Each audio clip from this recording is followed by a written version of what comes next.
자, 2023년 5가지 우리 고백 한번 해봅시다. 흔들리지 말고, 의심하지 말고, 불평하지 말고, 비판하지 말고, 내 힘이 아니고,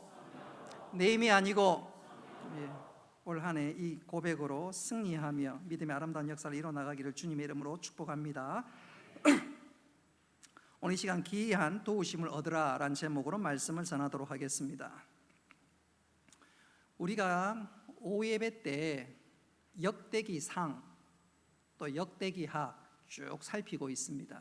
특별히 역대기하는 솔로몬 사후에 일어났던 그의 후손의 왕들, 남유다 왕들에 대해서 쭉 살펴보고 있습니다. 그들을 통해서 영적인 교훈을 배우기도 하고 안타까운 왕들을 보면서 영적 반면 교사를 삼기도 하는데, 오늘 읽은 말씀은 영적인 교훈을 얻는, 그래서 미소 지을 수 있는 부분이라고 해도 과언이 아니겠습니다. 자, 오늘 기이한 도우심을 얻으라 이 제목으로 말씀을 전하게 될 텐데, 오늘 이 말씀이 우리 신비에 잘 새겨지고 이전보다 하나님을 더 사랑하는 우리 모두가 될 수 있기를 간절히 바랍니다. 오늘 설교에 기이한 도우심이라고 그랬는데, 자연 세계에 보면 신기한 일들이 참 많이 일어납니다. 몇 가지만 간단하게 소개해 본다면, 저 강원도에 가면 남대천이라고 있습니다. 그 남대천에 보면 가을에, 늦은 가을에 연어가 돌아옵니다. 근데 이 연어들은 언제 돌아오냐면, 이 연어들이 평소에는 알래스카라든가 러시아 북쪽에 살다가 알을 낳을 때쯤 되면 자기가 태어났던 곳으로 돌아오는데, 아니 연애들이 어떻게 내비게이션이 있는 것도 아닌데, 공부하고 학습한 건 더더욱 아닌데 어떻게 태어났던 그곳으로 돌아온지 정말로 신기하고 놀랍습니다.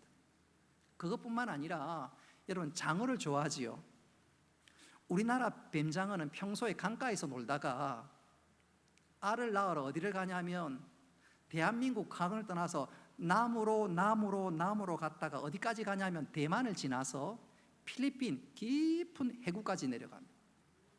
멀고도 깊은 바다로 내려가서 거기서 알을 낳고 또 대한민국으로 돌아온다는 거예요. 와, 진짜 그래서 장어가 힘이 좋은지는 모르겠지만 정말로 놀랍습니다. 민물고기가 바닷속으로 들어가는 것도 놀랍고 돌아오는 건 더 놀랍고, 정말로 자연 세계에는 우리가 생각지도 못할 일들이 너무너무 많은 것 같아요. 그래서 우리가 그런 걸 보면 신기하다. 근데 오늘 읽은 본문에 보면 이 신기한 것보다 더 강력하고 놀라운 표현이 하나 있는데, 그것이 바로, 한번 따라 합시다. 기이하다. 이 말은 기묘하고 놀랍고 이상하다는 말입니다. 근데 이런 말은 사람에게 잘 사용하지 않고 하나님에게 주로 사용합니다. 하나님이 일을 행하시는데, 역사를 펼치시는데 우리의 이성을 뛰어넘을 때, 내 생각으로는 도무지 상상할 수 없는 일들이 일어날 때, 이야, 하나님 행하신 일 진짜 기이하고 놀랍다, 그렇게 표현한 거죠. 그리고 하나님의 역사를 본 사람들이 입에서 나온 탄성이 바로 기이하다, 바로 그것입니다. 자, 그렇다면 오늘 본문에 기이하다는 이 단어는 누구에게 또 언제 사용되고 있는 말일까요? 오늘 우리는 이 단어가 사용되는 그 시기, 또 그 사람을 주목하면서 우리 역시 이런 하나님의 놀라운 기이하심을 받아 누릴 수 있기를 주님의 이름으로 축복합니다. 자, 오늘 이 기이함의 주인공은 누구냐면 남유다의 9번째 왕이었던, 한번 따라 합시다. 우시야 왕입니다. 자, 이 시간 잠시 한번 집중하기 위해서 솔로몬 이후에 우시야 왕에 이르기까지 왕들을 잠시 한번 스크린에 나와 있는데 한번 살펴보도록 하겠습니다. 잠시 한번 띄워주시겠어요? 한번 띄워주십시오. 예. 솔로몬이 죽고 난 이후에 1, 2, 3, 4대 왕이 누구냐면, 여러분 보시는 것처럼 르호보암, 두 번째는 아비야, 세 번째는 아사, 네 번째는 여호사밧 왕입니다. 이 왕들은 나름대로 하나님 보시기에 괜찮은 사람들이었습니다. 특별히 아사나 여호사밧은 성경에도 나와 있는 것처럼 선한 왕으로 인정받고 평가를 받았습니다. 1, 2, 3, 4 나름대로 괜찮았어요. 그러나 5대 왕부터는 뭔가 좀 삐뚤어지기 시작했습니다.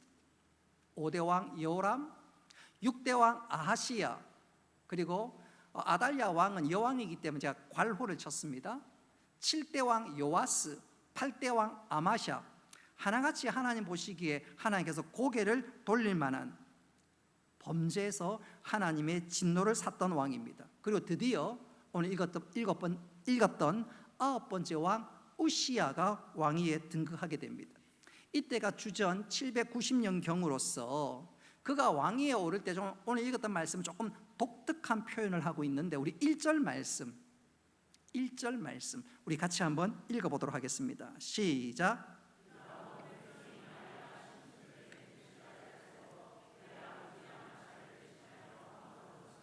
아멘.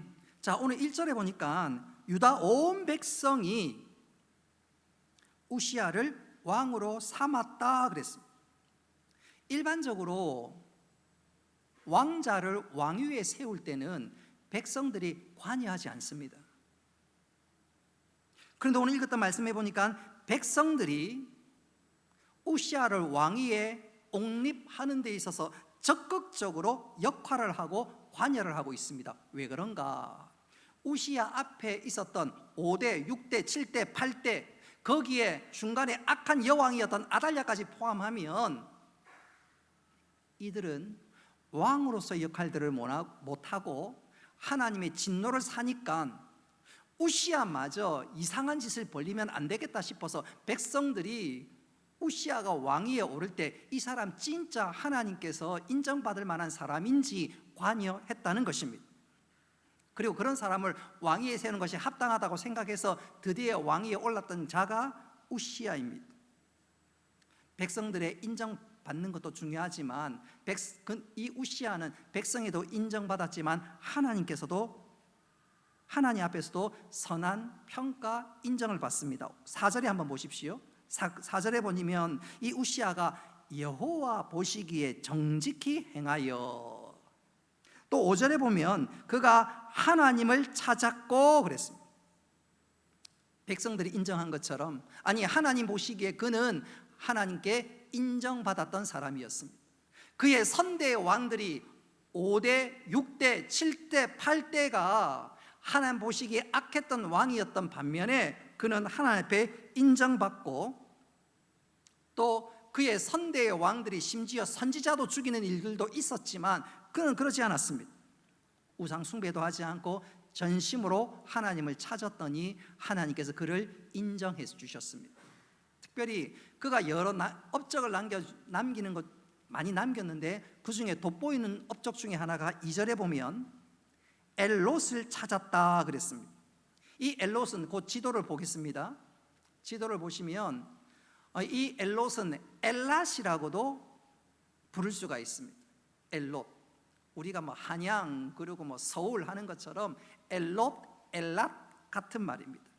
여러분 이 엘랏을 잘 보시면 이스라엘은 서쪽으로는 지중해가 있지요, 남쪽으로는 홍해가 있는데 저 엘랏을 이 우시야가 되찾음으로 말미암아 이스라엘은 서쪽으로 혹은 북쪽으로 혹은 남쪽으로 무역을 할 수 있는 중요한 통로나 지점을 소유하게 되었습니다. 그러니까 이 남유다가 여러 가지 면에서 그 경제적으로 굉장히 부강할 수도 있었지만 또 남쪽에 저 땅을 찾았다는 말은 군사적으로도 굉장한 힘을 얻었다 그 말입니다. 그래서 우시야 시대 때 엘랏을 얻었던 것은 경제적으로도 그렇고 군사적으로도 그렇고 여러 가지 면에서 나라가 지금 점점점 좋아지고 강성해져 가고 있다는 분명한 증거라고 할 수가 있겠습니다. 그런 거로 이 말은 그 우시야 시대 때 나라가 점점 강성해졌고 한 걸음 더 나아서 외부의 침략을 막을 수 있는 여러 가지 면에 있어서 나라가 융성해졌다는 것을 말씀드릴 수가 있습니다. 자, 그렇다면 우시아가 어떻게 해서, 분명히 그가 왕위를 물려받을 때만 하더라도 나라가 좀 변변치 않았는데, 아니 백성들이 왕의 리더십을 전혀 인정하지 않는 그런 때였는데 어떻게 모든 사람들에게 인정받고 심지어 나라를 부강하게 만들 수가 있었느냐, 그 이유를 5절이 가르쳐 주는데, 오늘 5절에 보면 이 우시아에게는 좋은 영적인 멘토가 있었습니다. 그가 누구냐? 스가랴 선지자였습니다. 스가랴 선지자는 영적 멘토 우시아는 스가랴를 통해서 하나님을 전심으로 찾을 수 있었고, 또 그렇게 하나님을 찾으니까 하나님이 그에게 넘치는 은혜와 복을 주셨습니다.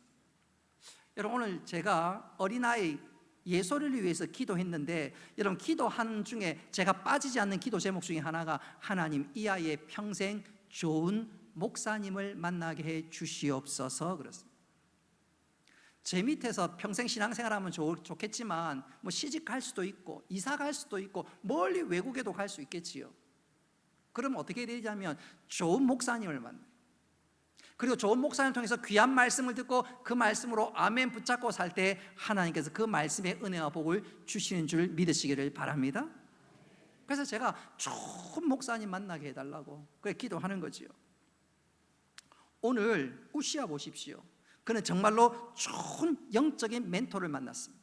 그러니까 마음이 흐트러지지 않고 하나님을 바라보고 하나님을 찾을 수 있게 되었습니다. 그러니 하나님께서 그 우시아를 보면서 먼저 그 나라와 그 을을 찾는 그에게 하나님께서 안팎으로 복을 주시는데, 먼저 땅을 넓혀 주십니다. 영토를 확장해 주십니다. 우리 6절로 7절 말씀 우리 같이 한번 읽어보도록 하겠습니다. 6절로 7절 다시 읽습니다. 시작.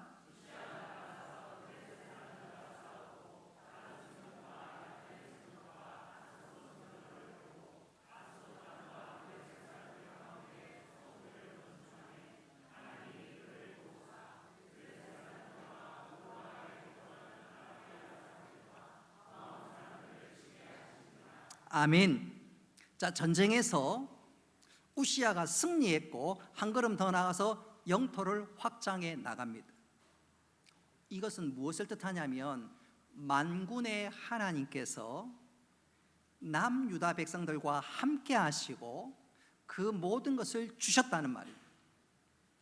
영토가 넓어졌다는 말은 단순히 땅이 넓어졌다는 것만 의미하는 것이 아니라, 첫째, 하나님께서 함께 하시고 하나님께서 그 땅을 주시고 또 하나님께서 그 땅을 통해서 온 남유다에 부강하게 해 주셨으니 이것은 하나님의 은혜와 하나님의 복이 임했다는 것입니다. 그러니까 이 영토 확장은 하나님께서 함께 하시는 놀라운 은혜의 증거가 아닐 수가 없는 것이지요. 뿐만 아니라 이 우시아 시대 때는 영토도 넓어졌지만, 바깥으로는 영토도 넓어졌지만, 이 우시아는 리더십을 인정하지 않는 백성들에게 리더십을 확보할 뿐만 아니라 그가 내치에 성공을 하게 됩니다. 오늘 9절과 10절 말씀을 읽어보면 예루살렘 성과 문들에 망대가 세워졌고, 또 10절에도 보니까 광야에 망대가 세워졌다 그렇게 얘기합니다. 여러분, 망대가 세워졌다는 말은 지켜볼 곳이 많다는 말입니다. 내가 우리로 친다면 뭐 경비를 세워야 될 때가 많다는 말입니다. 그 말은 내 삶이 풍성해지고 풍부해졌다는 것이지요. 그래서 10절에 보면 물 웅덩이를 많이 팠다는데, 이것은 짐승이나 사람들이 먹어야 될 저장용 웅덩이를 팠다는 말이고, 그 말은 그만큼 목축업이 잘 됐고 사람이 번성했다는 말입니다. 또 오늘 읽었던 10절 말씀 보니까 포도원도 가꾸게 되고, 또 망대가 세워졌다는 말은 목초지를 돌아보는 그런 망대이기 때문에 목축업도 굉장히 잘 됐다는 말입니다.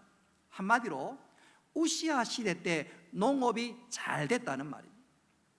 혹시 역사에 관심이 많은 분들이 세계 인구표를 한번 보면 19세기, 20세기 들어서 갑자기 인구가 늘어납니다.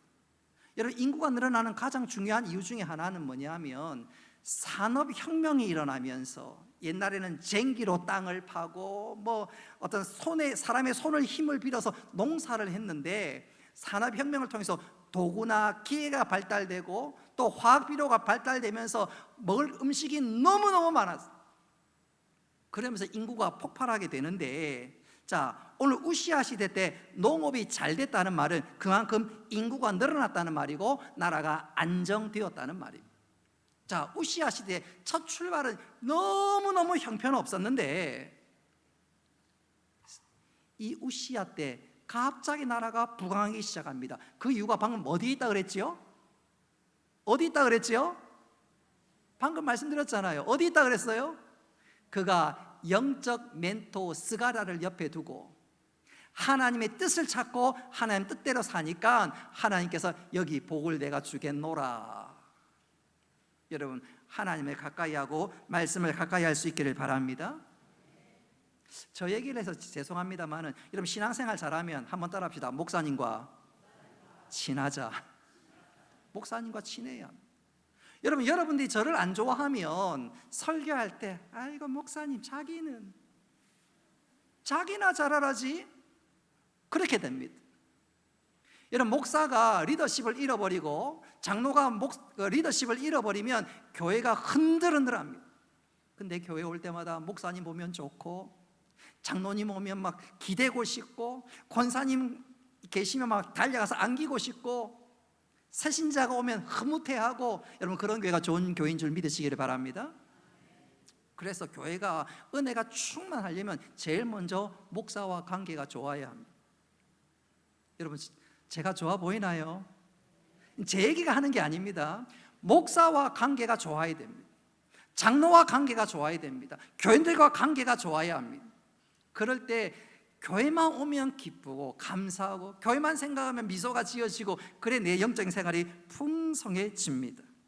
자, 어쨌든 오늘 이 우시아는 영적 멘토 스가랴를 두면서 하나님을 가까이 했습니다. 하나님께서 은혜와 복을 주신 거지요. 뿐만 아니라 이 우시아 시대 때는 내치도 그렇고 영토도 넓어졌지만 신흥 강국이 되었는데, 그가 오늘 읽었던 말씀에 쭉 보면 그가 11절부터 15절 우리 읽진 않았습니다. 이 우시아 왕이 상비군을 조직합니다. 평소에 군인들을 많이 두었단 말이에요. 평소에 군인들이 나라를 지키도록 했다 그 말입니다. 근데 이것이 나중에 얼마나 큰 영향을 미치게 되냐면 이 우시아의 증손자가 히스기야입니다. 근데 이 히스기야가 나라를 통치할 그즈음에 북이스라엘이 멸망당하고 그 북이스라엘 멸망시켰던 아수르가 남유다도 공격하려고 합니다. 근데 그 아수르의 공격은 그만 수포로 돌아가고 맙니다. 그 중요한 이유가 어디 있냐면 이 우시아가 이때부터 그 나라의 안보를, 군사를 든든하게 준비했기 때문에 그렇습니다. 우시아가 그가 하나님을 잘 섬겼더니 이 우시아 때문에 그 증손자까지 하나님의 특별한 은혜를 받게 되는데, 어쨌든 남유다가 든든할 수 있었던 중요한 이유 중에 하나는 우시아 덕분이었고, 그 우시아는 누구요? 영적 멘토 스가랴를 통해서 하나님을 간절히 찾고 또 찾았기 때문에 그렇습니다. 오늘 특별히 15절 말씀에 보면 우시아가 이런 번성을 누렸던 중요한 이유를 15절은 이렇게 말씀합니다. 우리 스크린에 나와 있는 걸 같이 한번 읽어봅시다. 시작. 아멘. 우시아가 왜 강성해졌느냐? 하나님의 기이한 도우심, 특별한 도우심 때문이었다 그 말입니다. 다시 한번 강조합니다. 왜 우시아가 하나님 이런 특별한 기이한 도우심을 얻게 되었을까요? 한마디로 말씀드리면 우시아는 하나님을 간절히 찾았기 때문입니다. 영적 멘토 스가랴를 가까이 두면서 어떻게 하든지 하나님 뜻대로 살려고 노력했기 때문에 그렇습니다. 그런 측면에서 이 시간 우리 자신을 빨리 돌아볼 수 있어야 합니다. 나는 정말로 간절히 하나님을 찾고 있느냐. 그런 측면에서 우리에게 도전을 주는 한 사람을 꼽으라면 다윗이라고 말씀드릴 수 있습니다. 여러분, 다윗은 하나님을 간절히 찾고 바라는데 누구보다 열심히 있었던 사람입니다. 심지어 다윗이 간음죄를 범하고 나단 선지자에게 책망을 당할 때, 책망을 받을 때 여러분 다윗이 어떤 고백을 했냐면, 하나님, 저에게 왕위를 빼앗아가도 좋습니다, 물질을 빼앗아가도 좋습니다, 명예를 빼앗아가도 좋습니다. 그러나 단 한 가지, 성령님, 하나님 저를 떠나지 마옵소서. 무슨 말입니까? 다윗은 그만큼 간절히 하나님을 찾았습니다. 그 간절히 하나님을 찾는 마음 때문에 하나님 다윗을 귀하게 여기시고 내 마음에 합한 자라 뿐만 아니라 하나님께서 다윗에게 전무후무한 복과 은혜를 베풀어 주신 것이지요. 오늘 우시아도 마찬가지입니다. 하나님을 간절히 찾았더니 하나님께 넘치는 은혜와 한량없는 복을 주신 것입니다. 그런 측면에서 나는 얼마나 간절히 하나님을 찾고 있나요? 아마 가을이 되면 우리 생각에 제일 먼저 퍼뜩 드는 생각이 야, 좀 있으면 진짜 가을 단풍 멋지겠구나, 영남 알프스를 갈까, 설악산 울산바위를 갈까, 속리산 법주사를 갈까? 아니야. 저기 그 오도산으로 갈까? 오도산, 합천에 오도산이 있습니다. 댐도 있고요. 아마 그런 생각이 있지요. 그 잘못됐다는 건 아닙니다. 하나님 주신 자연 즐기는 건 좋습니다. 그러나 진짜로 우리가 바라는 것은, 이 가을에 한번 따라합시다. 이 가을에 우리 두 사람 짝을 지어봅시다. 두 사람 짝을. 이 가을에 기도하기 참 좋겠구나, 전도하기 참 좋겠구나. 가을에 오곡백과 맺어가는 거 보면서 야, 나도 전도의 열매를 맺자, 구원의 열매를 맺자. 그럴 수 있다면 하나님께서 얼마나 기뻐하시겠습니까? 아니 설령 그렇게 못해도 내 마음과 중심이 그러면 하나님 얼마나 기뻐하시겠습니까? 자, 이 시간 말씀을 제가 한 예화를 소개하면서 설교를 마무리할까 합니다. 독일이 통일되고 난 이후에 다음과 같은 이야기가 전해졌습니다. 독일이 통일되기 전에 한 신자가, 한 믿음의 사람이 성경을 읽다가 특별히 감동을 받았습니다. 그 본문이 마태복음 17장 20절입니다. 우리 같이 한번 읽어볼까요? 시작.